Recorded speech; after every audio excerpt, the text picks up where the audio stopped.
smoking them down.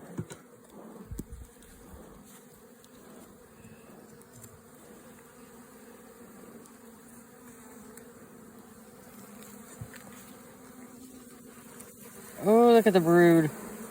That one covered in brood? Brood. Oh, yeah. This side's a solid sheet of brood.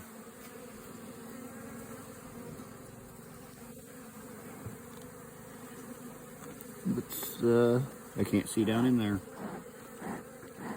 I can't see from here. There's too many bees. I don't see any closed brood.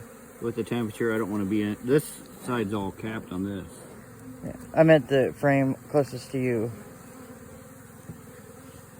So I don't want to bother them much. So we'll go on. Would you try to see if you can smoke any of those down?